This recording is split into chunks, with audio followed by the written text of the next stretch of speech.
الله الحمد لله نحمده ونستعينه ونستغفره ونؤمن به ونتوكل عليه ونعوذ بالله من شرور أنفسنا ومن سيئات أعمالنا من يهده الله فلا مضل له ومن يضلل فلا هادي له وأشهد أن لا إله إلا الله وحده لا شريك له وأشهد أن محمدا عبده ورسوله اللهم صل على محمد وعلى آل محمد كما صليت على إبراهيم وعلى آل إبراهيم إنك حميد مجيد اللهم بارك على محمد وعلى آل محمد كما باركت على إبراهيم وعلى آل إبراهيم إنك حميد مجيد أعوذ بالله السميع العليم من الشيطان الرجيم بسم الله الرحمن الرحيم ألف لام ميم ذلك الكتاب لا ريب فيه هدى للمتقين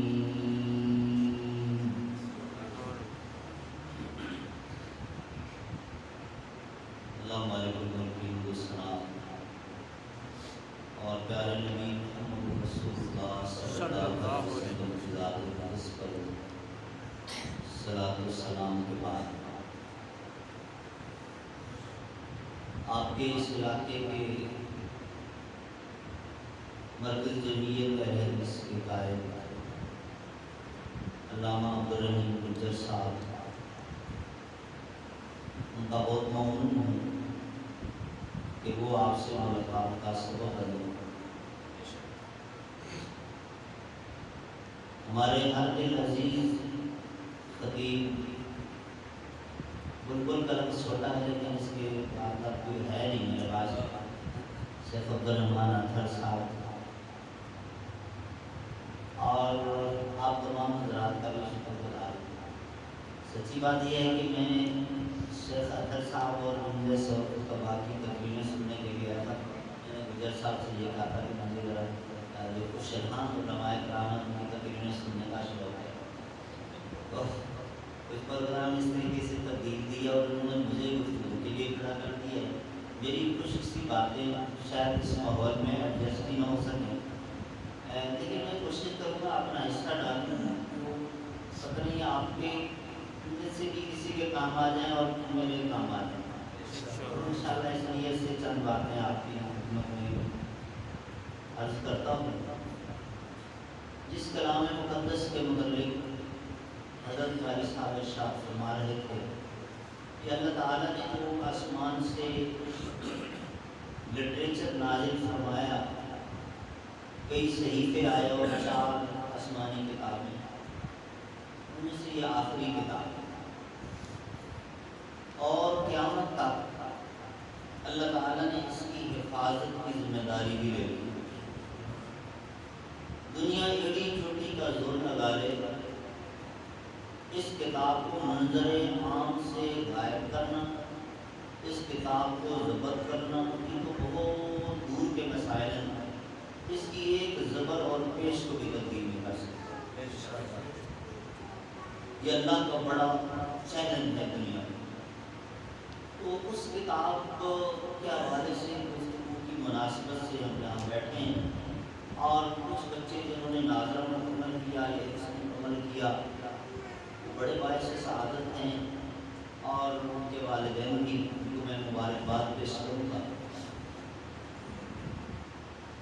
عام طور پہ قرآن کے حوالے سے جب جلسہ ہو رہا ہوتا ہے تو 2 احادیث زیادہ پڑھی جاتی ہیں، ایک حضرت قاری صاحب نے پڑھی ہے صحیح بخاری کی اور دوسری ان اللہ یرفع بہذا الکتاب اقواما ویضع بہ آخرین، وہ انہوں نے نہیں پڑھی لہٰذا میں صرف وہ پڑھ رہا ہوں، پہلی دونوں نے پڑھی ہے وہ چھوڑ دیتا ہوں ٹائم بچا کے۔ اور اتنی بڑی بات ہے، اور کہنے والا کون ہے؟ رسول اللہ صلی اللہ علیہ وسلم۔ اور ہم سب کا یہ عقیدہ ہے کہ پیارے نبی محمد رسول اللہ صلی اللہ علیہ وسلم اپنی مرضی سے کوئی بات نہیں کیا کرتے، ادھر سے رب کی طرف سے جو تو رسول کی بات وہ ادھر سے آئی ہوئی ہے۔ وہ فرما رہے ہیں کہ یہ قرآن ایسی کتاب ہے جس کی وجہ سے اللہ تعالیٰ کچھ لوگوں کو بڑی شان اور عظمت دے دیتا ہے، اور کچھ لوگ ایسے ہیں کہ جو اسی قرآن کی وجہ سے ذلیل ہو جاتے ہیں۔ عظمت کن کو ملتی ہے؟ جو اس قرآن کو سینے سے لگاتے ہیں۔ وہ سینے سے لگانا یوں اٹھا کے لگانا نہیں ہے، وہ جو قاری صاحب آپ کو سمجھا چکے ہیں اس طرح سینے سے لگانا۔ اور ذلت اور رسوائی کن کے حصے میں آتی ہے؟ جو اس قرآن سے روگردانی کرتے ہیں، جو اس قرآن کو پس پش ڈالتے ہیں، اس پر ایمان نہیں ڈالتے، اس کی تعلیمات پر عمل نہیں کرتے۔ یہ کتنی بڑی بات ہے کہ یہ وہ کتاب ہے کہ جس سے آپ کو عزت ملے گی، آپ کا اسٹیٹس بڑھے گا۔ کچھ بچے مجھے نظر آ رہے ہیں شاید اسکول میں پڑھنے والے اور کالج میں بھی اگر پڑھنے والے تو فلاں کورس کر لو، فلاں ڈگری حاصل کر لو تو آپ کو یہ جاب مل سکتی ہے، ٹھیک ہے۔ اچھا سی ایس ایس کا نام بھی لوگوں نے سنا ہوگا، کچھ بچوں نے۔ پبلک سرونٹ اگر آپ بننا چاہتے ہیں تو سی ایس ایس کر لیں، ٹھیک ہے۔ کمیشن میں جانا چاہتے ہیں ایف ایس سی کریں، اور اس کے بعد اسی طرح مختلف شعبہ جات میں افسر بننا چاہتے ہیں۔ ارے وہ افسری وہ اسٹیٹس آپ کا پتہ نہیں ملے گا یا نہیں ملے گا، پہلی بات ہے۔ دوسری بات، مل بھی گیا، آپ اس عہدے پر پہنچ بھی گئے تو کب تک؟ آپ اوس عمریں نکالی ہوئی ہیں نا آپ نے 60-65 سال میں، 60 سال پہ بندہ ویسے بھی ریٹائر ہو جاتا ہے گورنمنٹ کے بینک سے، اس کے بعد وہ عہدہ کام کیا؟ چلیں کچھ لوگ عزت دیتے رہیں گے، لیکن پھر چند سالوں کے بعد مر جاتے ہیں، دفن ہو جاتے ہیں، ختم۔ یہی کچھ رہا وہ دنیا کی علوم فنون تو وہ یہ رہے، ان کی تو یہ ہے لائف اور یہ ہے ان کی اوقات۔ اور قرآن وہ کتاب ہے کہ اتنا سا بچہ 5-6 سال کی عمر سے بھی اگر حافظ ہو جاتا ہے، یہاں سے لے کر مر جائے، مر نہ جائے، کئی ہزار سال گزر جائیں، قیامت جب تک قائم نہیں ہو جاتی، قیامت جب قائم ہوگی اس وقت کیا ہوگا؟ اقرا ورتقی، سبحان اللہ۔ میرے حافظ شروع کر الف لام میم سے، اور یہ سیڑھی ہے جہاں والناس ہے وہ تیرا مقام ہے، سبحان اللہ۔ اس سے بڑی شان کا ہو۔ بہرحال ایک پہلو تو ہے یہ، دوسرا پہلو یہ کہ وہ دنیا جو اس کو کتاب ہدایت نہیں مانتی، ہم تو اس کو کتاب ہدایت مانتے ہیں، اللہ کی طرف سے گائیڈ بک ہے۔ ہمیں اللہ نے ایک صحیفہ دیا ہے کہ آپ کو اپنی لائف سٹائل کے مطابق گزارنی ہوگا، اور یاد رکھیے گا کہ یہ جو میں نے آیت پڑھی سورۃ البقرہ کی، یہ سٹارٹ ہے ہدایت کے لیے آئی۔ ہدایت کب ملے گی؟ جب سمجھیں گے۔ رہنمائی کب ملتی ہے؟ پتہ چلے گا لکھا ہوا کیا ہے۔ اب یہ رہنمائی اللہ اکبر، عجیب مناظر دنیا نے دیکھے، تاریخ نے دیکھے۔ یہاں ابھی آپ گوگل کریں قرآن اینڈ میتھمیٹکس، قرآن اور ریاضی، دیکھیے گا کتنے آرٹیکل آپ کو مل جائیں گے۔ قرآن اور فزکس، قرآن اور کیمسٹری، قرآن اور بیالوجی، قرآن اور نفسیات، سائیکالوجی، یہ ایک سمندر پڑا ہے۔ یہ علوم اپنی جگہ پہ موجود ہے، لیکن ہم اس کو کتاب ہدایت کے طور پہ مانتے ہیں، اور ہمارا عقیدہ یہ ہے۔ ورنہ یہ نفسیات پر یا فزکس کیمسٹری پر اور بھی کتابیں ہوتا ہے میرے بھائیو. کتاب ہدایت کی میں چند جھلکیاں آپ کے سامنے رکھا ہوں، لیکن پہلے میں آپ کو ایک لطیفہ سنانا چاہتا ہوں. ایک ایسی کتاب، یہ جو قادیانی جن کے ساتھ مباہلے کے نتیجے میں مرا تھا، شیخ الاسلام ثناء اللہ مرسلی رحمۃ اللہ علیہ، واقعہ حدیث عالم دین تھے.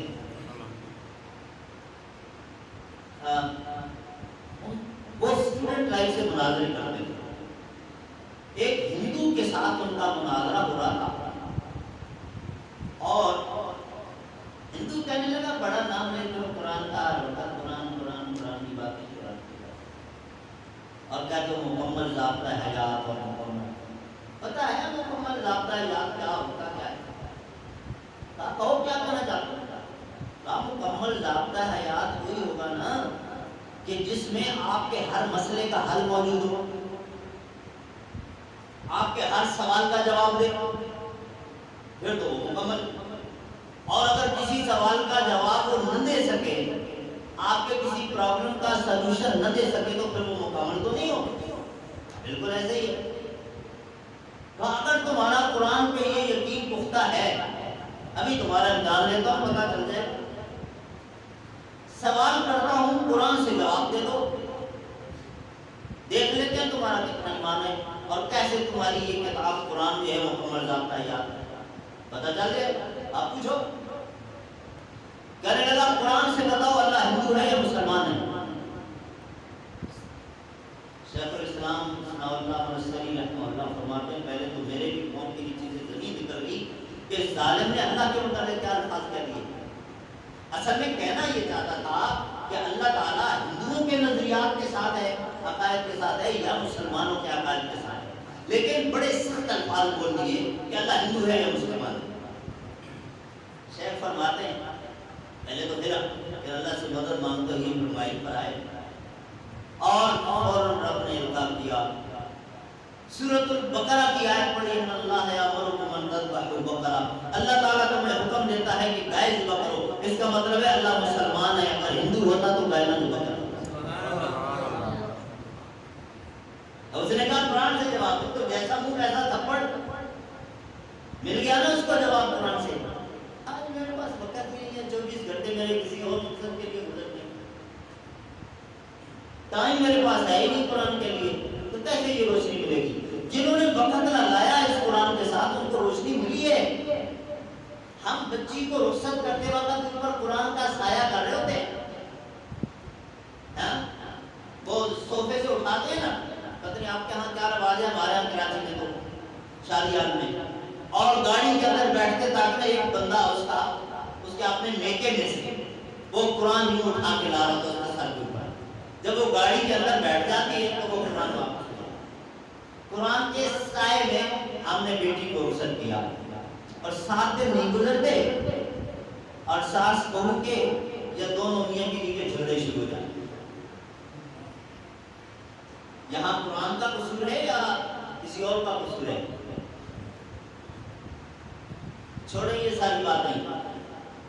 قرآن وہ کتاب ہے،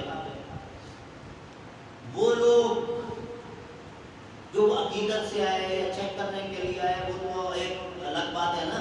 میں 2-3 مثالیں آپ کے سامنے وہ رکھ دیتا ہوں جو معاذ اللہ ثم معاذ اللہ رسول کریم صلی اللہ علیہ وسلم کو شہید کرنے کے لیے آئے. سب سے پہلے حضرت عمر فاروق کا واقعہ سنا ہوگا آپ کو، کیسے مسلمان ہوئے. بچے کو پتا ہے، تلوار لے کر دوپہر کے بعد راستے میں بندے نے کہا پہلے گھر کی خبر تو لو، تمہاری اپنی بہن فاطمہ بنت خطاب اور ان کے شوہر سعید بن زید، اور سعید بن زید اشرف مبشرہ میں سے ہیں.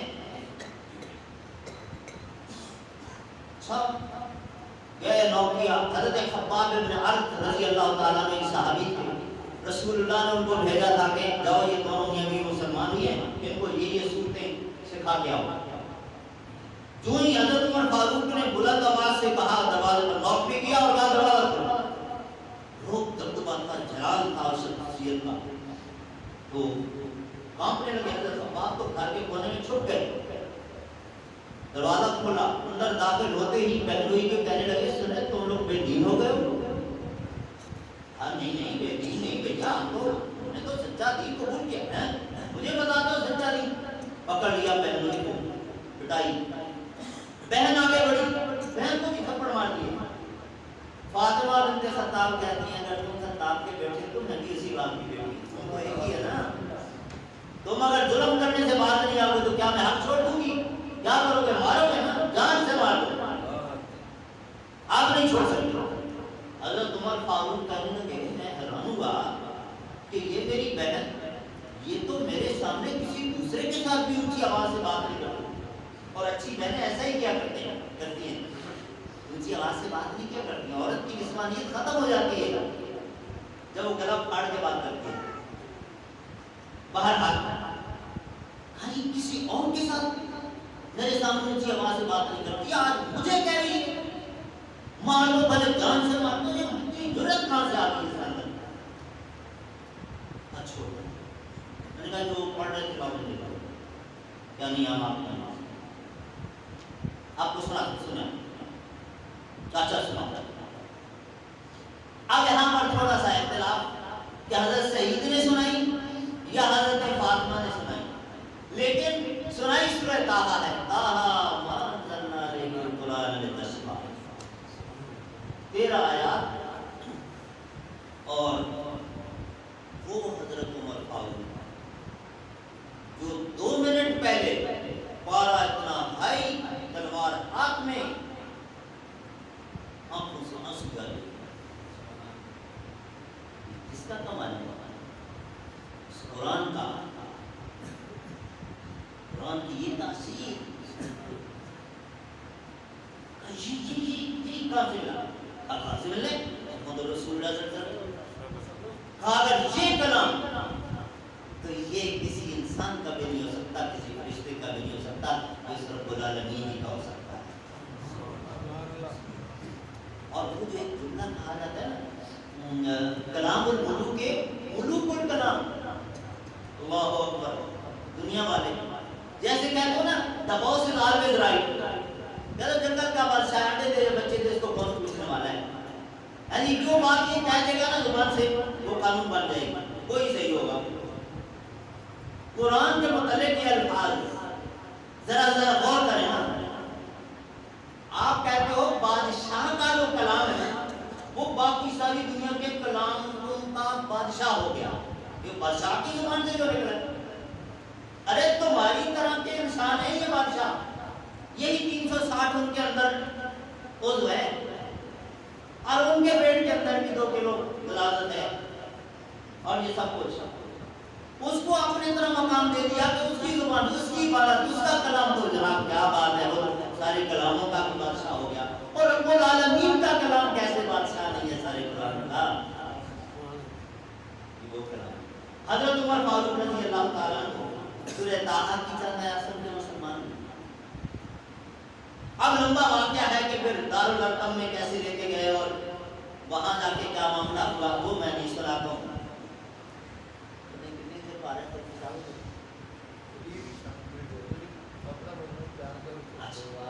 تو میرا جو آپ کو کس طرح بلا رہا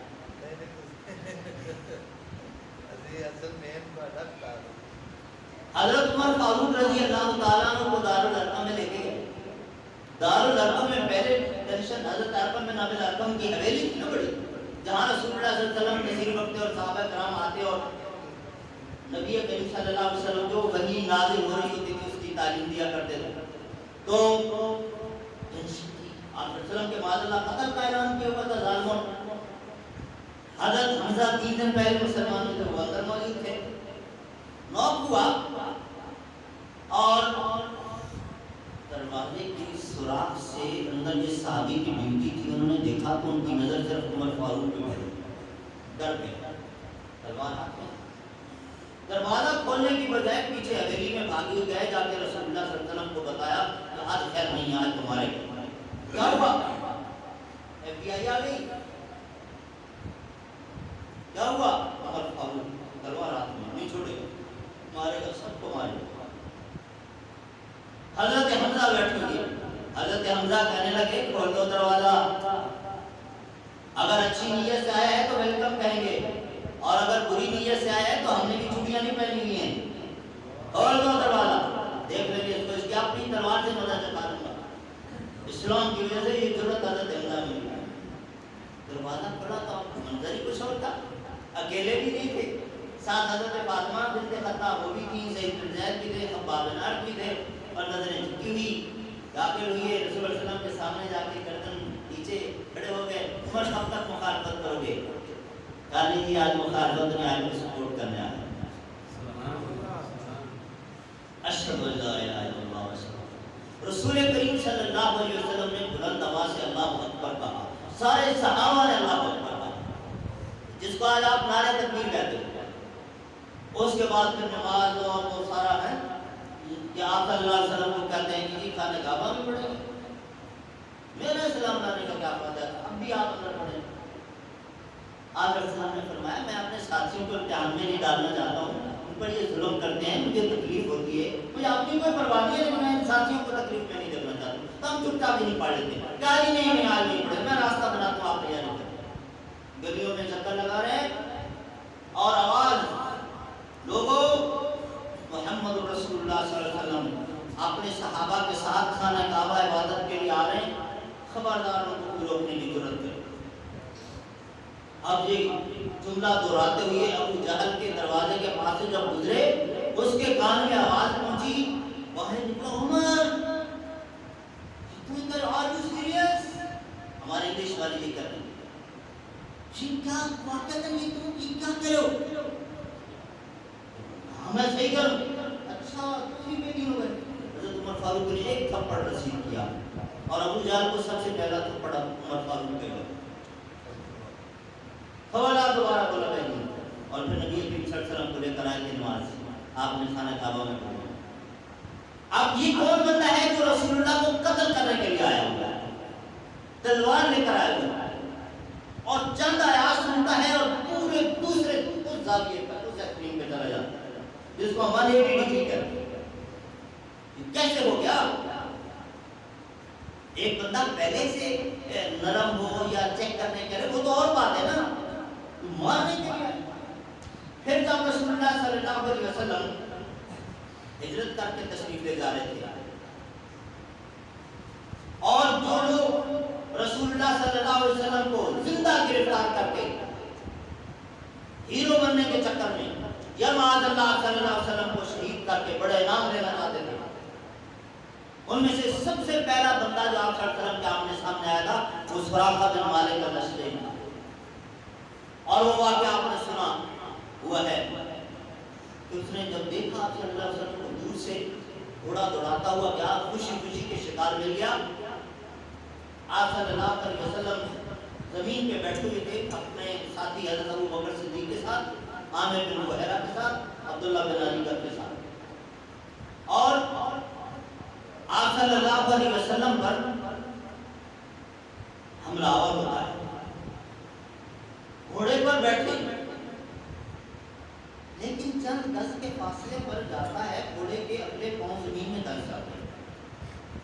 چابک لگا کر گھوڑا باہر نکالا, تھوڑی سی جگہ تبدیل کر کے دوسرا حملہ کیا, پھر اتنے ہی فاصلے پر اس کی ٹانگیں اندر, تیسری مرتبہ, چوتھی مرتبہ, اور پھر ایسی ٹانگیں اس کی اگلی اندر گئی کہ یوں کلا بازی کھا گیا, اس کا اپنا نیزہ اس کا پیٹ پھاڑ دیتا, بڑی مشکل سے بچا. سراقہ بن مالک کہتے ہیں میں سمجھ گیا کہ میں اپنے مشن میں کامیاب نہیں ہو سکتا. ایک طرف پھینکا, سادہ لفظوں میں اپنے ہینڈز اپ ہو گیا, اور رسول اللہ صلی اللہ علیہ وسلم سے کہنے لگا میں اب آپ پر حملہ آور نہیں ہوں, میری دو باتیں سن لیں اور مجھے ان کا جواب دیں. آپ نے فرمایا بول. اچھا, سراقہ کہتے ہیں کہ اس وقت رسول کریم صلی اللہ علیہ وسلم کو میں نے دیکھا, اور رسول اللہ صلی اللہ علیہ وسلم نے جن اوقاری نظروں سے مجھے دیکھا, آپ صلی اللہ علیہ وسلم کی آنکھوں میں اس وقت جو بجلی اس کا اتنا روح میرے اوپر طاری ہوا کہ پتہ نہیں کیا ہونے لگا ہے میرے ساتھ, اگر میں نے کوئی شرارت کی. ایک طرف رحمت للعالمین، دوسری طرف اللہ نے حفاظت بھی تو کرنی ہے نا، دشمن کے دل میں روب بھی تو اللہ نے ڈالا۔ اب میں نے آپ صلی اللہ علیہ وسلم سے کہا کیا واقعہ نام اللہ کے رسول ہے؟ آپ نے فرمایا اللہ کے رسول کیا نشانی آپ نے فرمایا جو فرشتہ پچھلے انبیاء کرام پر آتا تھا وہی فرشتہ میرے پاس کیا تھا۔ اچھا تو ایسے فرشتہ ہی آتا ہے یا کچھ اللہ کے احکام میں کچھ اور بھی لاتا ہے؟ آپ نے فرمایا اللہ کا کلام لے کر آتا ہے۔ سنو، رسول کریم صلی اللہ علیہ وسلم نے تلاوت شروع کی، چند ہی آیا سنی، بس آج سمجھا، بس سمجھا، اشہد ان لا الہ الا اللہ اشہد۔ اب یہ دوسرا بندہ ہے جو رسول اللہ صلی اللہ علیہ وسلم کو قتل کرنے کے لیے آیا ہوا ہے اور حملہ کر رہا ہے، لیکن قرآن کی چند آیات سن کر مسلمان ہو رہا ہے۔ یہ انقلابی کے بعد ہے۔ دوسرا بندہ جو آپ صلی اللہ علیہ وسلم کے سامنے آیا، حضرت بریدہ اسلمی، اور وہ اکیلے نہیں تھے، ان کے ساتھ 20 فوجی بھی تھے جو رسول اللہ صلی اللہ علیہ وسلم کو معاذ اللہ گرفتار یا شہید کرنا چاہتے تھے۔ اب ان کا بھی سنیں، وہ بھی اسی طریقے سے جب رسول کریم صلی اللہ علیہ وسلم کے آمنے سامنے آئے، حضرت بریدہ خود کہتے ہیں پہلے تو میں نے چہرہ دیکھا رسول اللہ کا، نظریں ٹکا کے میرے دل نے گواہی دی کہ یہ کسی جھوٹے آدمی کا چہرہ نہیں ہو سکتا، یہ جو بات کرے گا نا سچ ہی بولے گا، ایسا نہ ہو کہ لوگوں کی باتوں میں آ کر میں ان کی غلط حرکت کر بیٹھوں۔ مجھے خود ان سے بات کرنی چاہیے، یہ جھوٹ تو بول نہیں سکتا، جھوٹے کے چہرے پر جو لعنت اور پھٹکار پڑ رہی ہوتی ہے نا، یہ نورانی چہرہ، یہ جھوٹ نہیں بول سکتا۔ چنانچہ آپ صلی اللہ علیہ وسلم سے مخاطب ہوئی ہے اور آپ صلی اللہ علیہ وسلم سے اسی طرح کے انہوں نے بھی 2 سال کیا واقعہ تھا نا اللہ کے رسول، آپ کے پاس اللہ کی طرف سے کیا آتا ہے، کچھ سنا سکتا ہے؟ آپ نے تمہارا سنا کتاب فصلت آیاتہ قرآنا عربیا، حاکم صلی اللہ علیہ وسلم۔ حضرت بریدہ اسلمی فوراً مسلمان ہوئے اور پھر آپ صلی اللہ علیہ وسلم سے کہتے ہیں اللہ کے رسول میں اکیلا نہیں ہوں، میرے ساتھ 20 بندے اور بھی ہیں، وہ پہاڑی کے اس طرف بیٹھے، مجھے تھوڑا سا ٹائم دیں، میں چاہتا ہوں کہ وہ بھی آئیں اور آپ سے ملیں اور وہ بھی مسلمان ہو جائیں۔ آپ صلی اللہ علیہ وسلم نے فرمایا میرے پاس زیادہ ٹائم نہیں ہے، میں زیادہ انتظار نہیں کروں گا اور جلدی سے آ جاؤں۔ حضرت بریدہ گئے، نہ جانے کس انداز سے بات کی، اور وہ سارے کے سارے آئے اور رسول کریم صلی اللہ علیہ وسلم سے ملے اور سب نے آپ صلی اللہ علیہ وسلم کے دستے مبارک پر ہاتھ رکھ کے کلمہ پڑھا اور مسلمان ہوئے۔ اور پھر آپ صلی اللہ علیہ وسلم سے حضرت بریدہ کہتے ہیں اللہ کے رسول اب تو ہم آپ کے ساتھی ہو گئے ہیں، کیا خدمت کر سکتے ہیں؟ آپ صلی اللہ علیہ وسلم نے فرمایا بس ایک راز رہا، تم نے تو مجھے دیکھ لیا کہ میں اس جگہ پر ہوں، مکہ والوں کو معلوم نہیں ہونا چاہیے کہ میں اس وقت کہاں پر ہوں، ورنہ وہ پیچھے آئے گی۔ کہا جی میرا وعدہ۔ حضرت بریدہ کہتے ہیں کہ میں نے فیصلہ کیا کہ میں 3-4 دن تک ادھر ہی اپنے ساتھیوں کو رکھوں گا، واپس ہم مکہ نہیں جائیں گے، میں تو راز فاش نہیں کروں گا، لیکن یہ باقی جو 20 بندے ہیں جیسے کوئی ایسی بات کر بیٹھے تو وعدہ خلافی ہو جائے گی، نقصان ہو جائے گا، لہٰذا 3-4 دن ان کو ادھر گھماتے پھراتے رہے۔ اور پھر آپ صلی اللہ علیہ وسلم وہاں میں معبد کی جھونپڑی اور پھر قباء اور پھر مدینہ منورہ پہنچا۔ تو یہ 3 مثالیں ہی اگر ہم سامنے رکھ لیں نا کہ وہ لوگ جو قتل کرنا چاہتے ہیں، صف 80 سے مٹا دینا چاہتے ہیں، ان جذبات میں بھی قرآن کی آیات سنی اور مسلمان ہو رہے ہیں، دیوانے ہو رہے ہیں، مسلمان نہیں ہو رہے، دیوانے ہو رہے ہیں، جانثار ہو رہے ہیں۔ سنے ابھی آپ نے اشعار قاری صاحب کہ قرآن انقلابی بلا۔ آخری بات کرتا ہوں، حضرت عبداللہ بن مسعود رضی اللہ تعالیٰ عنہ کو مسجد نبوی میں عشاء کی نماز کے بعد درس سے قرآن دے رہا، ٹھیک ہے، اور اس میں انہوں نے وہ 9 گناہ بیان کیے جن پر رسول کریم صلی اللہ علیہ وسلم نے نام لے کر